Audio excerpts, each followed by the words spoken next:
having here, being here. All of that is true. It's really been the last 3 months that things have really been taken off. But again, it's if you've been following for a while, you've seen it, you've tracked it. Some people come in today and like, oh, this looks like it's already been there. Like every overnight success story that happens, and I'm saying success is not a success. I've like to be very clear that I've had a business before I ever posted a video online, and I understood that, you know, if I want to take my business to the next level, you got to really get intentional with things like that. Because how'd I meet you? A friend of mine who was a client of mine told you call this guy, and for 20 years of my life, that's literally what it was, and it still is to this day. I'm saying this like only now am I seeing a real shift in shit. Half of the business is coming from elsewhere, but that's what it's been.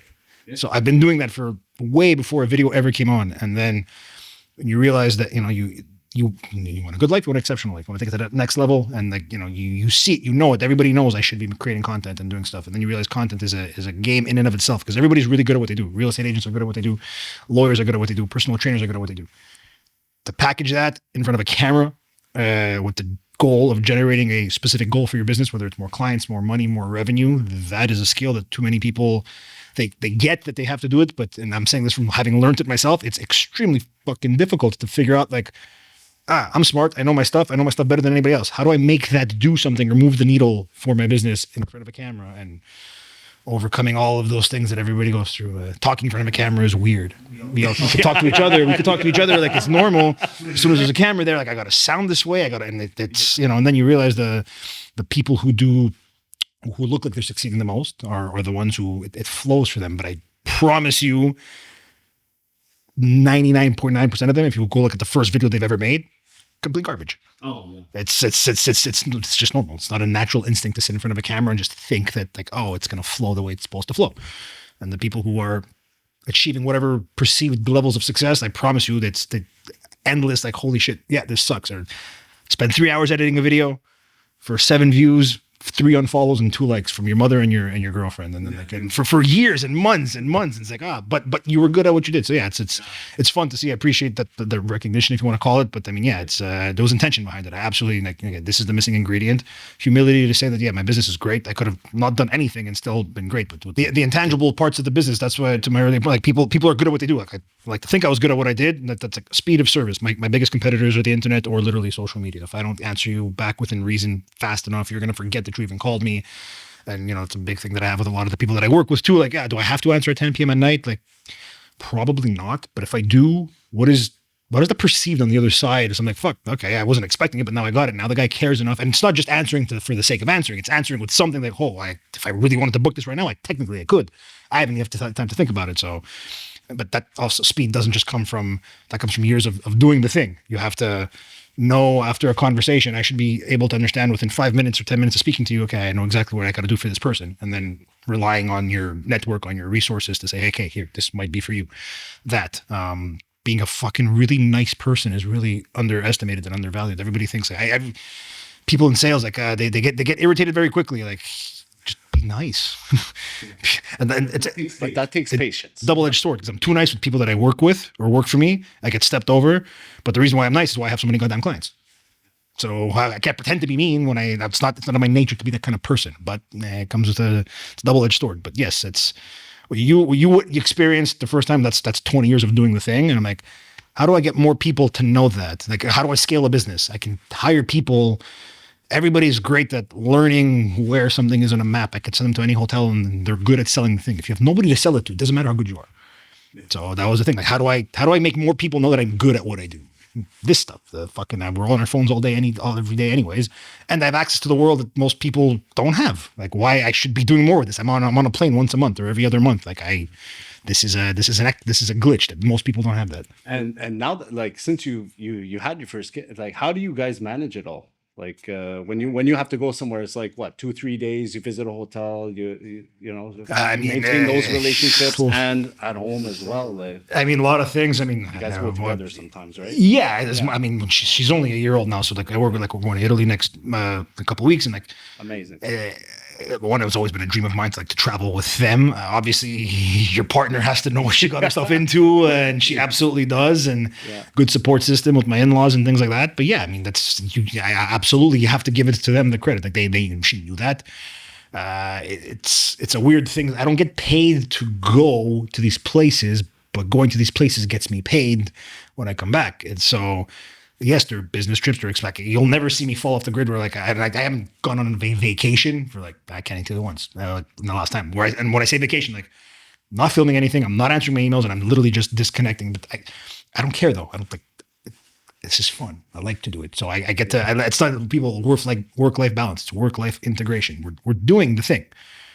I get to bring the family ever or wherever, and we get to do that. And otherwise I work from home. So for as much as that I'm gone, I like, I have like friends, family, like they work in construction, they work in stuff, and like they don't travel at all and don't see their kids as often as I do. And I'm gone once a month because when I'm home, I'm there. So I could, make my schedule, take a 15-minute break, roll around with her and play with her, help my wife take a break so she can go train, so it's a trade-off. And obviously you need a partner who gets it. It's not like absolutely. It's entirely that. If I did not have a partner, if I had a resentful partner, if I had somebody who, like what do you do? It gets tough sometimes, obviously before you leave. And the hard part too is like sometimes I don't know until like very short before leaving that I have to leave. It's the last minute sometimes with the month. So, okay. Yeah. Can your parents help out? Can everything work out? Are we good? And like we got to make sure. And we make it work, right? And now, but she's getting older, so it's fun. So we get to start bringing her a little bit more. But then if you would have asked me before I had the kid, like when the kid comes, this kid is going to travel the world. That's the entire point of what it is that we do, right?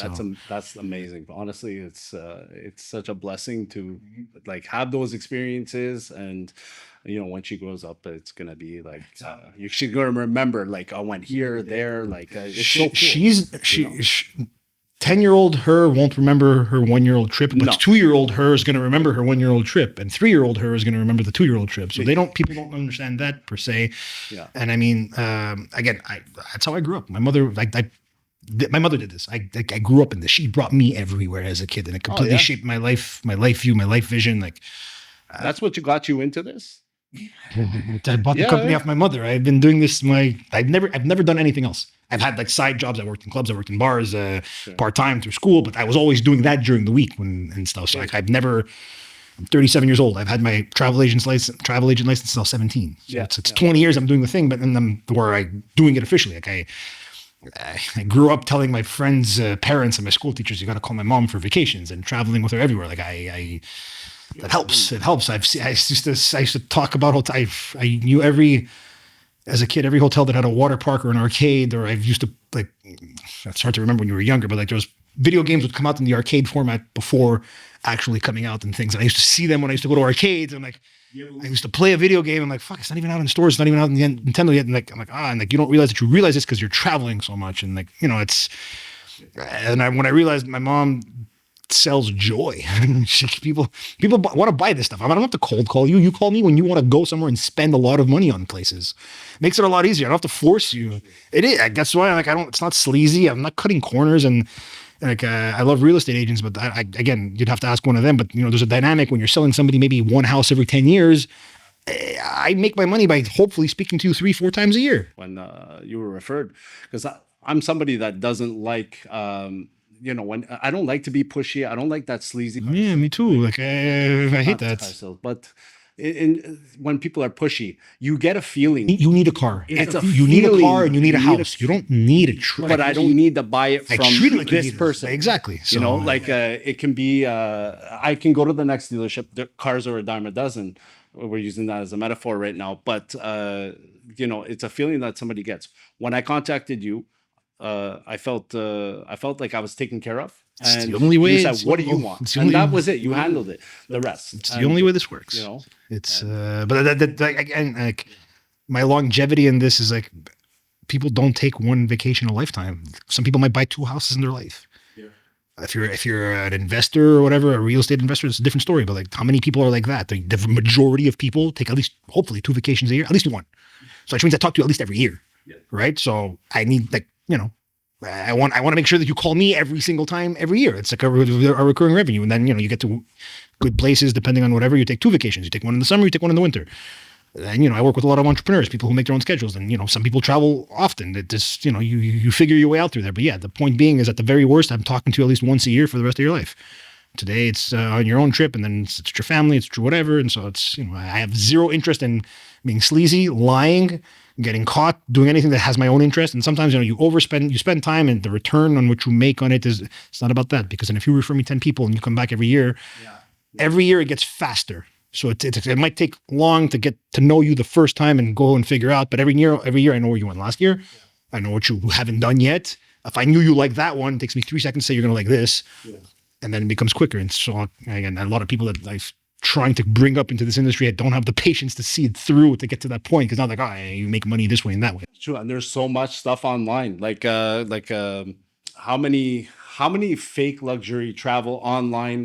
There's ads all the time. Whenever you're looking for one vacation, let's say somebody's trying to do it on their own, and you have the price. First of all, the prices keep jumping up, and then they get ads for other. How many of those are fake? Ads themselves, I mean, I wouldn't be able to say. I know that there's a lot of creators out there who push and preach luxury. And do they like? I predominantly, You deliver. I deliver, but the reality is, if you ask any of these people, yes, there is a cohort of person that all of their clients are luxury. Like I'm not trying to pretend to be somebody I'm not. I'm 37 years old. I do a lot of luxury travel for people. It's not the only thing I do. Of course, that's what I promote per se, because that's the most inaccessible, which makes me look unique in a way where I could do something that you can't do yourself. That's the whole point. Yeah. If I'm promoting go to Cuba, you don't need me to do shit. Or here's a weekend in Miami. Like, that's not the point. So I was like, and the other side of that is people like, can I work with you, or do you only do like $100,000 trips? Like, no, I can work with whatever you need to do. But the whole point of you advertise your best. You're not going to come. I'm like, you never see me. Hey, look, there's a deal on a flight. I'm like, I don't care, man. Like, I'm not. My value is not in saving you $10 on a flight that you can. It is the entire planning from start to finish. Just the entire planning, and there's so many ways. It's the entire planning for something that you're not used to. And a lot of people think that, because I get it like once a week, if not once a day. Like, what's the difference? Especially now that I'm getting people from social media, and like, I just want to be clear. Like, I've never worked with one before. Like, a travel agent, how does this work? Like, what's the difference between you and online?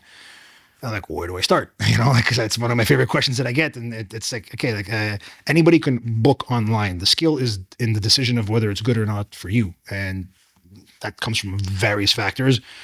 I often go from what I've traveled myself. Some people, if you're booking a flight and a hotel in one city or one area, yeah, sure, you can figure it out. That's not the skill. Like, yeah, you can book that online. How are you going to judge whether you're making the right choice? You're going to do the same things. You're going to search on your social media. You're going to look at your TripAdvisor reviews. You're going to hopefully get a friend. And usually it comes to, like, my friend went there and it says, good. You trust your friend. So I go back to my earlier point, like, being a nice guy makes you trust me. And like, everything I do online is for strangers to know, love, and trust me before they have any idea who I am. Once you trust a person, like, okay, and that doesn't mean you get 100% success rate on getting it right for everybody. Yeah. I'll say about a 99%, but it's like everybody else. I don't know a real estate agent who didn't fucking have a shitty trend, not because they did it on purpose. Shit goes sideways. The best Michelin star restaurants have bad reviews. So as long as your average is quite high, it is what it is. But the whole point, the skill is in the judgment and in the taste and understanding. It's what have you learned from people that that spend money on luxury travel? How they spend their mony, and what have you learned? It's from their convenience, frictionless, and experiences. Like, it's at a certain point when you have no budget to say, here's your room is $3,000 a night or $5,000 a night. That's not how they decide because of what it costs. What does this room give me? For this guy, he's a busy professional. He's traveling with his family. He still needs an office in his room because he's gonna have to work 2 hours a day, and he needs a separate area for his kids to sleep because he wants intimacy with his wife or whatever. So the room is bought not to show off because I want a suite. What does the suite offer you in terms of your lifestyle, or because they travel with their nanny and the nanny needs a room to go there? Then it's like, how efficient, like, they don't care how much it costs. I don't want to do customs lines or at the airport. How do I go through the airport as fast as I can so I can get straight there? I'm not getting there and finding an Uber or a taxi. So they pay for convenience, and they value which to me, just the answer to that is they value their time. Like, your vacation is, whether you're for 3 weeks, 2 weeks, it's finite. Yeah. I want maximum experiencing. And then, do I want to walk around and get lost in the city? And people do that. And I do that sometimes. But there's also other times like, hey, that's amazing. I love sitting at a cafe, people watching and just sitting and having no agenda. But then there's other times where, like, okay, I'm in Tuscany. Like, I can't just show up to the vineyard and hope I'm going to get in. So those parts that you need to do. But they pay for exclusivity, not for the sake of being exclusive, because that has value to them. They have budgets that most people don't have. They want to do things that most people can't do. Yes. And they value their time and they value their convenience. It's not about the richest people. Like, obviously there's a budget they want to stay within, but like, if I can tell them you get everything you want for this amount, go. even if it's a bit over, and you don't push over. It's like, hey, my kids are taken care of, my kids are entertained, my wife is good, we can shop, I can eat wherever I want, and once I get there, I don't have to think, because in their day to day, they, they're people with those kinds of budgets probably do something relatively important, whether they're an athlete, whether they run big businesses, so they're always doing stuff. They come to me, so they don't have time to do. Again, to their point, they value time more than anything else. The richest people are not searching 3 hours themselves on Skyscanner for flights or on Google Flights. They're flying first class, not because it's space, because their time is everything. So if I'm taking a long flight, I'm going to sleep or I'm going to work. You can't work in economy with your little laptop. You could, but it's not comfortable. They want that. They want to eat properly. They don't want to eat, crappy little sandwiches. So they value that kind of stuff, and that's what I've learned from them. And they play by their own rules in the sense that they don't really take no as an answer, and you should never actually have to say no. Sometimes I need to cancel, I need to change, but okay, it's going to cost you this. Yeah, fine, just change it. There's things outside of your control too, right? I can't override an airline's rules, but they usually pay or book classes of service or things that they can change, and that's they want flexibility, they want convenience, and they value their time. It's the best thing. What's the craziest request you've ever gotten for during travel, whatever? Craziest. There's a few of them. The most recent one, I had to go to Monaco from Nice, if there's no traffic, is roughly 40-ish minutes. And this guy wanted a helicopter just to avoid it, because it's scenic, not just to avoid the traffic. It's scenic and it's a nice ride. And the guy, sure. It's a nice experience. It is, and he owns helicopters here. Okay, makes sense. So he's like, but then, so he lands, and he's one of my best clients. I love the guy to death, but he's also like, he'll call for everything. He'll call for everything, and you're allowed. You get the money you're paying. You're a safe place, bro. But then it's but when I see his number, I always get this like they never call you to say, hey, this is going great. It's always like something else, right? Because they'll do that at the end of the trip. This changed. Yeah, they'll text you like, oh, hotel's amazing. When it's a call, okay. And he's like, bro, I'm saying bro. He didn't say bro at all. He's like, helicopter. I'm like, yeah. He's like, you told me it was this model. I'm like, supplier said it was this model. And then, but in the fine print very much says that based on, basically helicopters like private jets are brokered. So people own them. So if the owner needs them, they'll switch it at the last minute and they'll just give you another helicopter. Right. And that's just part of the deal. And long story short, because this is the whole point of the helicopter is I wanted this helicopter because this one's, mine is nicer than this.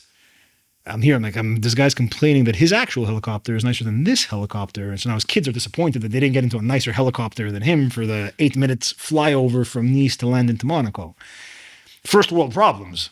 I don't know this because it's the time difference, and the contract literally says And then did you ever rent a car? It always says this car or similar. Yeah. Well, even now with luxury dealerships, it's like if you bring it in for service and they call enterprise, they end up giving you some something completely different. You get in, and you're like, oh fuck my life, man. And so this was the helicopter version. I wish I had tinted windows. You know what I mean? So this was the helicopter version because it was like this helicopter or similar. Yeah. Admittedly, I don't book a million helicopters a year, right? So this, and then he wasn't upset. It's just like I'm letting you know. I'm disappointed a little bit, but yeah, and I'm letting you know because I'm letting you know. I'm like, thank you for letting you know. Yeah, he's like, it's just my helicopter makes this one look like a treehouse. I'm like, okay, but you're still gonna get to where you have to. The point of this, but I feel better when he goes back in his. But fuck it. So those, I guess that's again, but you get it though. He's passionate about it. He never once asked me how much does the helicopter cost. He didn't say I want my money back. He was letting me know. This helicopter, the whole point of why I did this was because the one that you said was whatever model. I know nothing about helicopters, but he was excited to go in this helicopter with his kids, and his kids were excited. I'm like, and it wasn't that. And I'm sure in his position too. I mean, obviously, you paid for knowing a lot about something 100%. And being and you're somewhere 100%. Else. But it happens. It's in the. That it's just like it's not again. I be careful what I say. It's not the everyday request. I want it to be the everyday request. Give me 10 years, and that's all I'm going to be dealing with, right? Because you want to cultivate that thing, and to be clear, because too many people want to sell luxury travel because they want to sell the high tickets to make the high commission. It's not wrong in thinking, but why I like that is because I want people who want helicopters, not because they want to say I rode a helicopter. It's I freaking love helicopters, and also it's not it's two things. Yes, it's to get to your destination faster after a long day of travel. Yeah, for sure. But sometimes we should have a helicopter here, bro. Yeah. Like you see the 13, the fucking, oh my God. But it's not a nice view from the 13 to here. If you've done from Nice going over to Monaco, you're like, yeah, you know what? I wish can you do another turn around, please? Because this is beautiful, the French Riviera. So people sometimes, you know, again, and only somebody who doesn't, I guess, know or understand that would say like, well, it's just a snotty thing to get a helicopter. I'm like, yeah, it saves time and it's freaking beautiful. Like you're over the French Riviera. I don't know if there's a nicer place to fly over. And anyone could, they would. I love that. Exactly. Because everybody could, because some people tell me like, on a recent post right now, I went and said, you know, like you don't need two weeks to go to Europe. You know, if you only have 3 days, especially from where we live here in Montreal, there are direct flights pretty much daily to Paris, London, Rome at this time of year, especially Amsterdam, Berlin, like a bunch of major cities. You could leave Thursday night, get there Friday morning, spend 3-4 days, and come back Monday, Tuesday. I mean, to your question, like, what does that look like? I mean, that's it depends. Like if I tell you what does a birthday dinner for you look like? I'm simple as fuck, man. But if I ask somebody else, what's a birthday dinner for you? That's it's bottle service and it's limousine. This and it's that and it's I want the steakhouse and you might say, man, I just want to go to my little favorite Italian restaurant on the street over here, and you know, where like so it all depends. So to answer your question, what does that look like? Flights at this time of year, picture between 1,000, 1,500, give or take for economy to go into these places that I'm talking about. Yeah. Then when you get there, it's on you. You can go to the 4-star quaint because you're going to be exploring, or you can stay at the Ritz-Carlton or the Four Seasons or the Amman or whatever. So it's what it looks like to you is not what it looks like to the next person. And everybody always asks me, what is it going for now? I'm like, what's the next that can change? But it's that yes, but it's like even like it's taste. Like you just said, you're simple. I don't need to send you into a place that costs $4,000 a night. But for somebody else, like. It's not just the $4,000 a night. She's like, I need to sleep a certain. If I'm going to be out 16 hours a day, I need to recover a certain way. I need 2 hours to work in the morning, so I need a desk. I need this, and I don't. You know, I'll pay more to be in the center so I can walk around everywhere versus I'll save a couple $100 to be a little further, but then I got to Uber in and out. Like you know what I mean? So like it's all relative to every person. And so when I was saying that, this the whole thing that I posted. It's like. You can go to Europe for a weekend. Doesn't mean you should. That doesn't mean it's the only way to do it. Holy shit, is the internet full of weird goddamn people? Because everybody just takes it through the lens of what I would never pay this much for that kind of flight. I live on the other side of the country. I'm like, I was very clear in what I said from where I live. You can get on that. And I'm trying to encourage like people fly to Vegas 5 hours, 6 hours for a weekend all the time. You're not going to do it to go to Europe? Yeah, a few more hours. Not even. I mean, you can get to London in like 6 hours, 6.5 hours. You get to Vegas, it's 5.5 hours. Nobody bats an eye for that. But if you have to go to London, you're flying over the water. Yeah, all but of a sudden it's as simple as that, right? And people lost their mind. And there's I love that's one of my favorite posts because half the people like. Yes, I do that all the time. Absolutely. All the people are like, what a retard. He's a travel expert.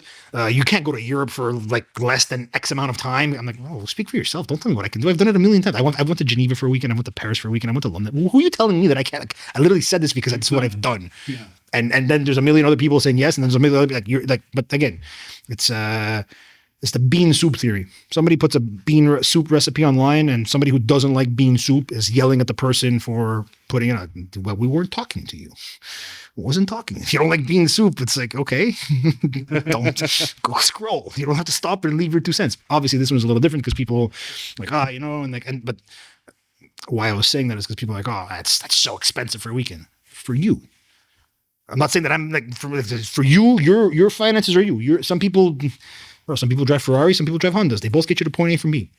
It's like so. The question always comes down to what's your budget in the beginning, so that way you can get started on. I don't even like. I leave that for last because I hate starting with the budget question. It's like obviously it's important, but I could also sense by the time know their limits and 100%.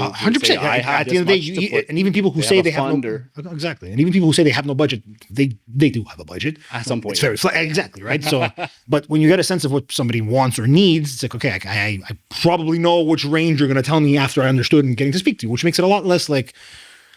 Man, and when I was younger, sometimes I would lead the wrong way. So how much do you want? Like, I don't care how much you want to spend. What do you want out of this trip? And then we'll figure out what that costs. Because then you realize people like, okay, like again, like you never, salespeople to be salespeople. You can always stretch somebody's budget, but I don't care to stretch it if I don't have to. But if I honestly say, listen, I heard everything you said. For this much more, you get all of it. All of it you get. There's usually nobody ever says no. If you can guarantee that they get all of what they want. Some people like to pretend that they can, and then they don't. But so again, that comes from understanding. And again, it goes back to what you asked, like, what does that look like? I can't answer you what that looks like. I could tell it for you. I could tell you that, you're going to be in a good, comfortable place. It's going to be well located where you're going to be able to live all the experiences that you want. I don't think you need a butler if you're going by yourself, right? But some people won't move unless they have something like that. So it's relative to each person. And that's why, and even the term luxury travel itself, luxury is a marketing term. Everything is luxury. Condos are luxury, SUVs are luxury, cars are luxury. Everything is luxury. It means nothing anymore. I'd like to use the term standards. True. It's too easy to say what's luxury. Like you call it because it's $3,000 a night. It's luxury. I have to carry my bags up the stairs. And you're calling me that's luxury? Like no, it's standards. Luxury is what you get out of it. Like what you're. It's exactly. But I think it does have an essence and a definition. But today it's overused. It's a marketing term. Standards to me is an operational baseline, and luxury is a marketing term. You've spoken about that before. All the time. Because it's these questions I get, I have this with clients all the time. They go, you only do luxury travel. You've learned from people spending the money on the trip, Again, that's no, I never say, you're going to this luxury hotel. What's the most somebody spent on a trip? I've had a lot of similar ranges, but I've had some, this guy and his wife, almost 300 grand for... Wow. He went to a medical wellness clinic in the Swiss Alps, stem cell therapy and stuff like that. It's another level of you're into that now. I 100%. I mean, you've always been, but more recently you've had because I've had my own renewed relationship with getting back in good shape or taking care of my fitness. The older I get, the more I do. But then you realize it's an actual, I'm not even gonna call it a travel niche because it's not even a niche, but there's a lot of places that, we go to trips, we come back, we need a vacation from our vacation.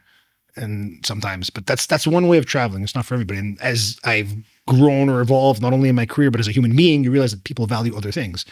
And some of these people who, you think burnout. You don't know burnout until you see the guy who's, this and that. That's not you per se. No, I know. I'm just saying a lot of people. No, I see. I know what you're saying. They get busy and man. When you realize there's if you don't know what you don't know. If I tell you you're going to travel somewhere and you're going to come back re-energized, you're going to sleep better, you're going to get to the bottom of your biology to how to make you a more performing, better present human being, to operate better. And as soon as it's presented in that way, and then there's a lot of hotel chains or a lot of independent hotels, or we call them wellness clinics because that's what they are. They're like medical hospitals incorporated with hotel experiences, and you go there and you test your biology, you try and biohack, you go through a program all week, whether it's through exercise, nutrition, and just treatments that is meant to add years to your life. Yeah.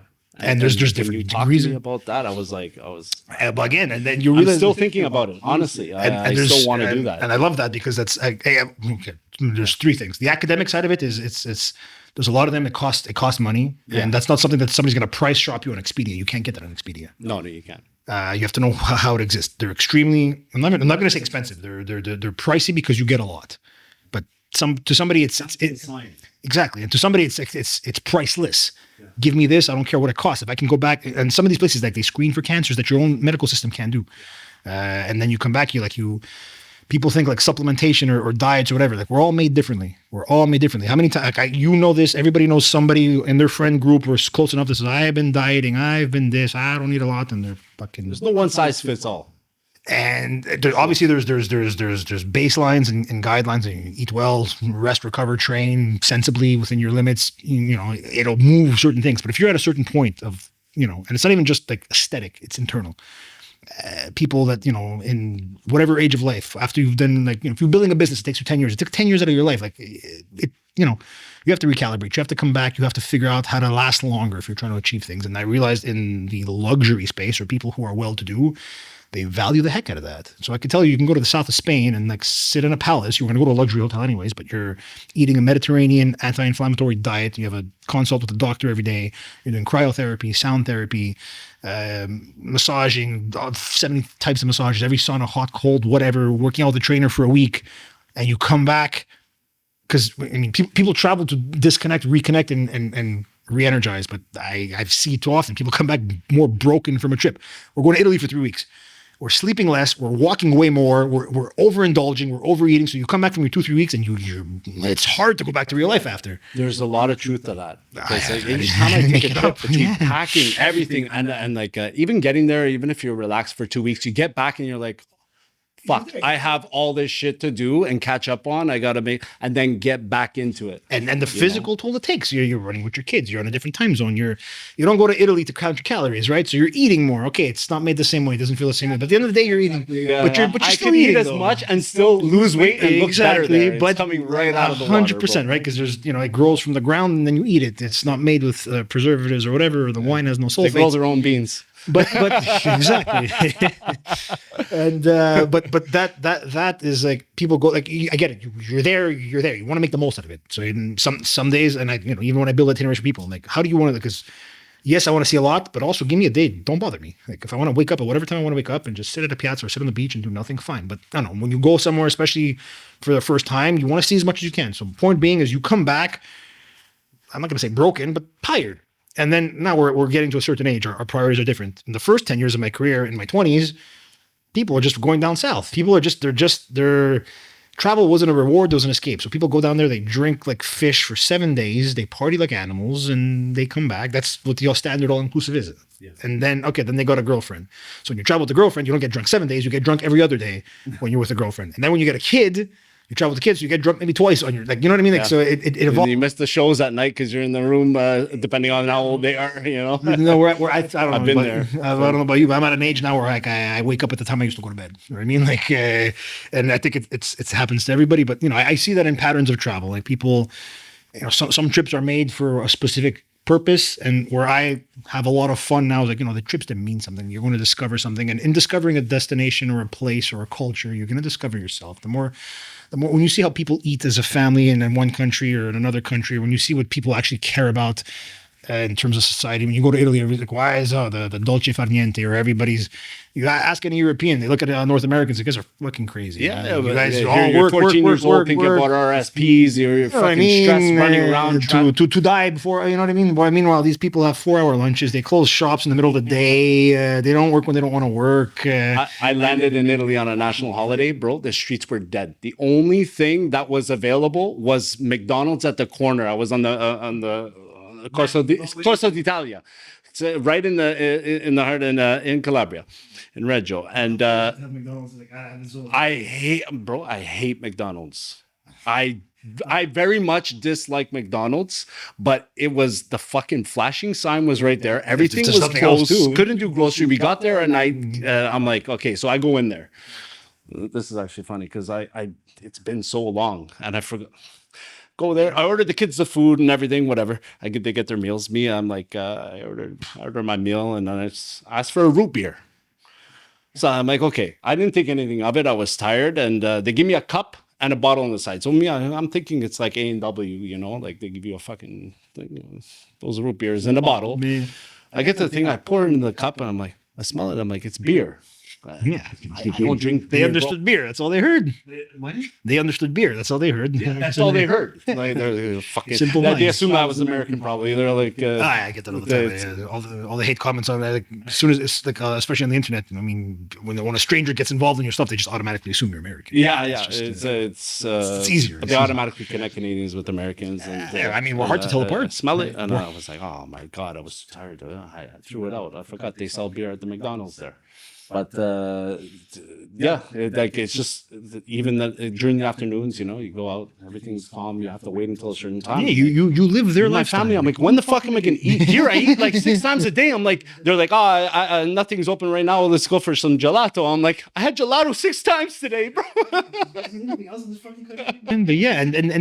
But that's why they live till they're 110, and they all smoke. They all smoke. My grandmother's 96, bro. Yeah. Because they don't live the stress that we live. It's like, I mean, they don't. It's pressured to do. They sleep. They're not rushed. Everything is beautiful. They get more sun than we do naturally. But they don't. And we're seeking that here, and that's what why people want to go away. They're seeking that calm. Yeah. Well, I mean, I have this conversation with a lot of people. People like Bali, these kinds of trips. Like we were talking about the wellness travel. Yeah. There's depends how you want to look at it. There's medical longevity biohacking, and then there's like wellness where like there's nothing medical about it, but you go to a place to like in Bali. Do you find people get a good they benefit from that? Absolutely. I think that's why it exists. I think people don't realize I mean, when's the last time or what is the longest time you went without checking a phone or an email or just connecting to some type of screen? Or you was the longest time? Yeah, I'll explain why it's funny. I did a 20-minute sauna guided meditation. I was buzzing. It all depends on where they're coming from. But if we take our culture, our society is what it is. I mean, we're you know, I would freak out losing my phone more than getting into a car accident type of thing, as long as I was alive, because like I can't, you know, I can break my bones if my phone goes away. Like my business, you think your business ends or stops, you don't realize about what and I mean, we won't know until we're much older, I guess, or science proves its points, but like to just disconnect and to really reboot and just be one with nature in a place like Bali where there's like, you know, 10-12 hour time difference depending on the time of the year, and just, you know, being with nature and still yeah, man, it can do wonders for somebody, and people can do them by themselves. Like I've been very big into finding different like men's groups, like people who have similar lifestyles, whether entrepreneurs or people just doing their own stuff, or people want to come up or whatever, people with something in common to just get together and spend time with other people who look like you.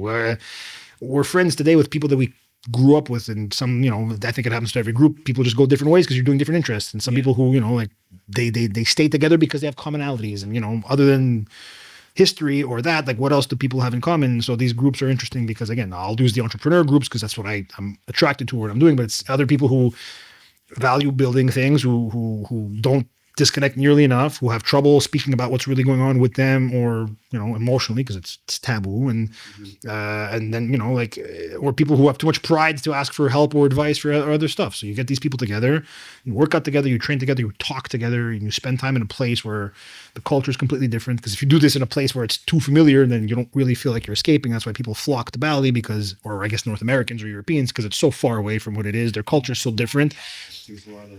And that helps. I mean, you could do these things. I mean, you can go do this up north over here. We can go to Tremblant and get lost in the woods. I'm tired of that. But you know what I mean? So like to go down there somewhere where the culture is completely different, you got to live the way they live. And that's, to me, that's, you know, one of the beauties of travel. Like, it's the whole point is to learn and experience something new, and it broadens your horizons, and you become more aware and understanding of life, cultures, and things. There's other ways to live other than just your own. Yeah. And you know, something like Bali, again, part of it is the mystique of being so far.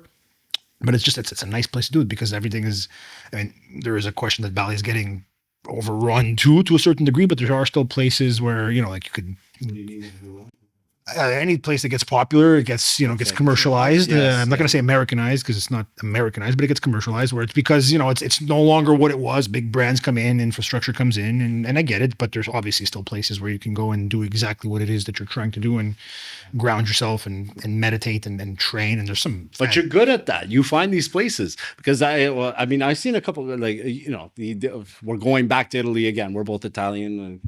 Forgive us, but I travel a lot, so I try and when I travel, there's one or two things. Like I have to go back to Italy every year, because that's one of my. It's outside of the Caribbean. It's what I sell the most of. So if I don't know what's going on there, what am I selling you? I need to know. You were talking about it, like everybody that like you found a gem there. You were talking about Amalfi Coast, like that's the typical. Yeah, that's the number one thing people steer to. They think of 100%. I completely get it. People like, I mean, it's iconic. It's so beautiful. It's great. But ask anybody who's been there at the time that they can actually go, and then, I mean, it's you know, to really experience it, you have to be in those exclusive places which cost an arm and a leg, and like, but when you go like on the public beaches or whatever, it's hard to get into, it's hard to move, it's crowded, and I get it, it's all for this photo, and it's beautiful, and but like anything else, once it's packed, it's chaotic, it's like extremely stressful. Yeah. And I get that people, they go for that. You should. Now, do you make your whole trip around it? I'm of the belief now too, where like, hey, listen, you absolutely want to go, I'll get you to go. But then, like, if I understand what it is that you're telling me, and I want, you know, the slow Italian pace and way of life, it's not there, man. It's a mess, and it's like that. So, and also too, like, again, this comes with the longevity in the career. People always want to go back to Italy. It's a beautiful place. You can go back 10 times and you can do 10 different things. So where are you going to keep going? Especially when if your roots are there, right? We're just drawn to that country. And so it's like, man, there's more than just the Amalfi in Italy. There's more than just the big names that everybody knows. That doesn't mean that those places aren't good. But, you know, like at some point in your life, like you'll probably go back, right? I mean, there's only a handful of places you'll do once in your life, but in my experience, especially I guess geographically where we're from, because we're of Italian descent, we're going to go back to Italy a million times. There's other places to go. And then, you know, I get a honeymoon couple or non-Italians who've gone. And of course I want to go to Rome. You should. It's a great city. Yeah. Do you have to go every time you go? No. And when you go there, like you're gonna power through it because you need to see it. But I mean, the Colosseum, the Vatican's, and those things, like Italy is so much more than just those things. But of course, those are iconic for a reason. Go do it and be there. The point of why I do certain things is just like, you know, there's more to it than that. It's psychology. It's like people won't wear a brand name because it's a brand name. Okay, but if you like the shirt, wear it. Who cares if it's a brand name? Yeah. There's no right or wrong way to do it. But some people who describe like, I want, you know, the slow, authentic pace. Go have a lunch in Amalfi. And the view might be beautiful. These waiters are trying to flip over tables to get you out of there. It's rushed. It's completely anti what Italian hospitality has come in certain places. And you just need to know that for what people go, because people will get disappointed because it costs a lot of money. And some people, when they describe what they want, it's not that. You can go stay somewhere else, visit Amalfi for the day because you saw it, stay somewhere else at night where you can just breathe, relax, and really get Italian hospitality. And, you know, it's my job to know that. Yeah. Yeah. Oh, it's amazing, man. You love what you do. I genuinely do believe I grew up in it. So I was in bed, I'm a travel, I call it like a nerd. I love hotels. I love, even when I go to hotel, I go for like dinners in the hotels here. Like, yeah.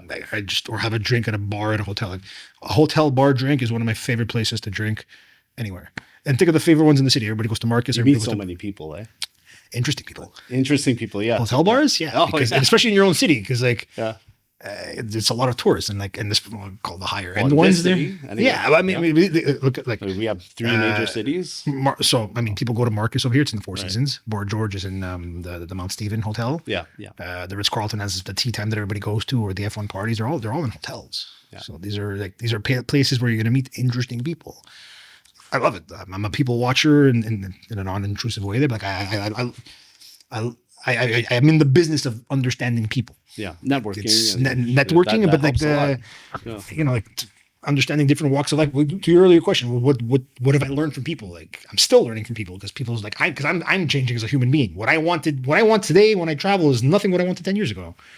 It changes with where you're at in your life, what you value more. And today, my perfect trip, I want to wake up with my kid and just run around, and I don't want to be anywhere until I have to be later. Whereas when I was traveling with my wife when we first met, I'm like, man, let's get up early, let's go or let's party till 7 a.m, whatever, man. You change your taste. So, right. And it's normal. And I realize as I change my tastes, so do the people around me, right? And I need to know what's coming. And I like to travel to places like I say, I go to Italy all the time to refresh, understand, and see what's new. But I always like to try and travel to somewhere new too, because that feeling never gets old. To have a meal in a country that you've never had, or to have a drink or a beer. I don't drink beer, but I'll drink a beer in a country that like have a beer in Alaska. You know what I mean? Like just tell me that it doesn't taste or do something to you differently. Alaska, I might try a beer.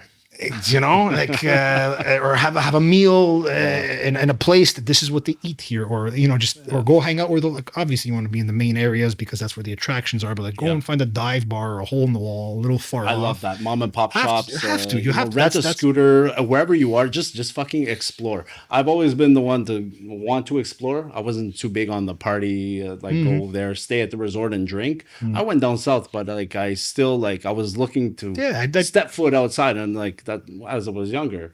Now I'm like full blown. If I go somewhere, I'm trying to see how they live and what I think what life is like there.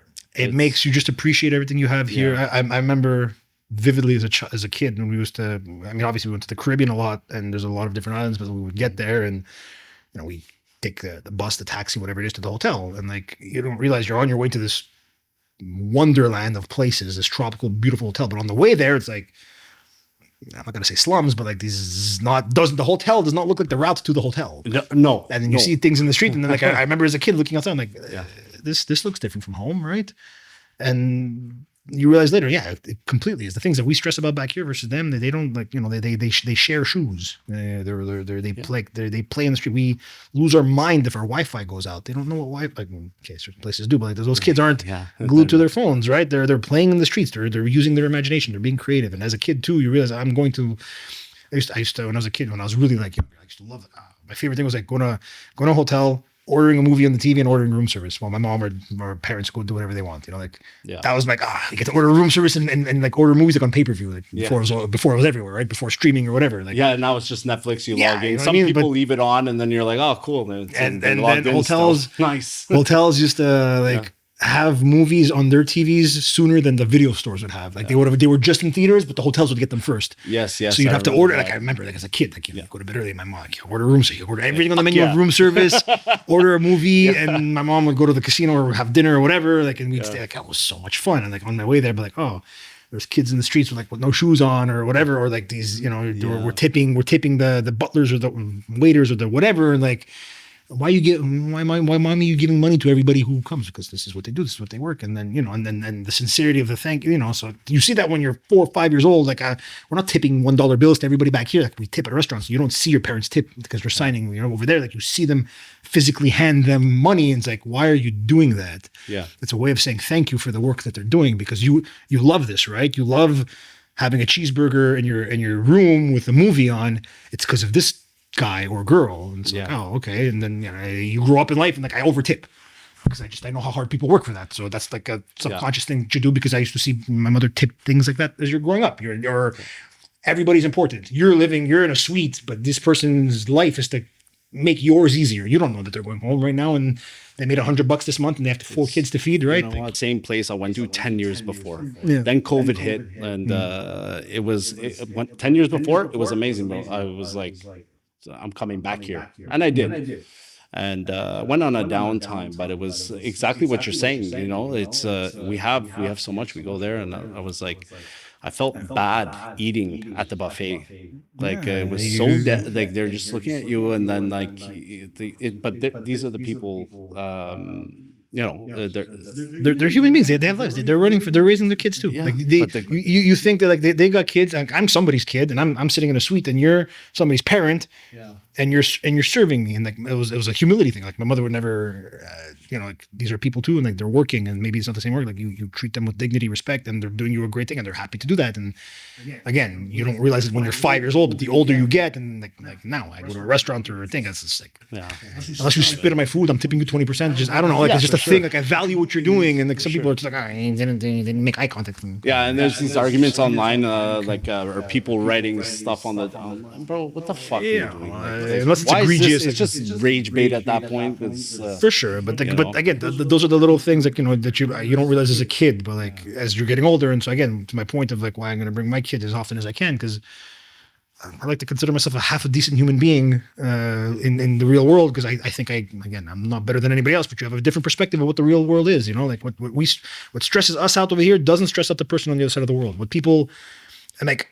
I had a cafe for a little bit, and like how hard it was to find people who gave a shit, or servers or waitresses or whatever.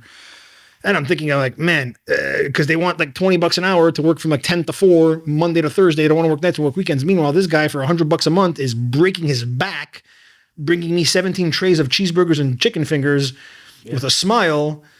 And meanwhile, I can't hire a barista for they want $25 an hour to not make eye contact to you to make a coffee, and then get mad when they don't tip you for doing 3 seconds of, you know what I mean? It's like, man, so you just realize that the world was different. But if that barista, I feel like if I would have sent you to the other side of the world to see what service is for people getting paid per month, what you get paid per day. Yeah. You know what I mean? Like that those are lessons you can't teach. I can't send them that person, but that's why I value that. And it only keeps going. I haven't been everywhere yet. And every time I go somewhere new, and that's why at least once a year, I try and go one place that I've never been. What's it this year?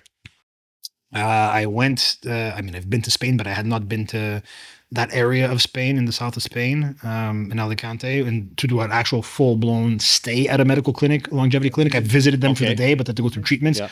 I went to Disney. I never been to Disney. Okay. I went to freaking Disney in April or March. Like I've been all over the world. I've been to Jerusalem, Galapagos, Alaska. I never went to Disney. Allegedly, I went as I was a baby, 1 year old. My parents before. Not remembering, right? Right, and my parents they got divorced, right? So like they both have different accounts of that trip. So I don't know, but I don't remember that part going. But so I went there. Now let me stop and think what I did every February, January. March, Disney was completely brand new. Where did I go? Yeah, no. Disney and then the south of Spain. I'd never been to that part of Spain, and I never stayed at a medical clinic. So, and then, yeah, what am I doing again? No, everywhere else I'm going for the rest of the year. I've already done. I'm going back to Italy a couple times and Spain again. And then a conference that I do in the south of France, the same place every year. So no more brand new that I know, because I can flip and decide tomorrow that I want to go do something different. So yeah, last year we did the UAE and Dubai and Abu Dhabi, which we hadn't done, which was great for our baby moon. I sound like a jerk off. I have to remember what I did to see if I did something new, but that's the first one that comes off the top of my head. What else did we do last year that was different? It'll come back to me. But yeah, at least once a year, you try and do something that you haven't done. The whole point to expand and explore something different. Yeah. So it comes from caring, man. Like I don't, and this is no disrespect to people who do that work, but I just truly don't think, I don't know, maybe I'm wrong. I've never seen a 5-year-old say, I can't wait to grow up to sell houses. They end up choosing the thing that they can be good at because they have a skill set that they develop. I was 5 years old in a place. I'm like, I want to do this for the rest of my life. I want to travel for the rest of my goddamn life. I want to always go to somewhere new. I love this feeling of being happy with my family elsewhere. And I didn't realize too, as a kid, my mother was a high-strung, stressed-out person, always working. We used to travel. This was before cell phones and before laptops. So like, my best memories with my mom were when she couldn't be at work, and which was there. And then like today, I bring work everywhere with me, but I also get to work from home, trade-offs. But point being is like, I remember being a kid and saying, I want to travel the world for the rest of my life. I don't know anybody who grew up at 5 years old anyways, saying, if they said I wanted to be a dentist, that's because somebody put it in their head. Kids wanted to be superheroes, athletes, fun stuff. But I would, you ask anybody who knew, like, I want to travel the goddamn world. So I think I'm lucky that I get to do that. And that's why I care. Like that's all I do. It's all I do. If it's not selling you the trip, it's watching other people's trips. It's tripping. It's and again, to what we opened this up with, like I sell things people want to buy. I don't sell shit that you think you need. You need life insurance. You need a car. You need a house or a place to live at the very least. You don't technically need a trip, but you want one. When you buy something you want, it's always a better sale than when you buy something you need. You need a plot of land for when you die. You don't want to buy that either. You need life insurance. I remember when I had my kid, I was talking to my notary. He's asking me these questions that I had never thought of in my life. Like, if you die, what are you gonna do? I'm like, I don't know. I never thought of dying. I don't want to think about that. I don't put that in my head. Like, so I was like, I'll get back to you. Like, yeah, leave my money to, you know what I mean? But you have to think about that. And I look at that guy. I'm like, not there yet. Service is essential. It's necessary.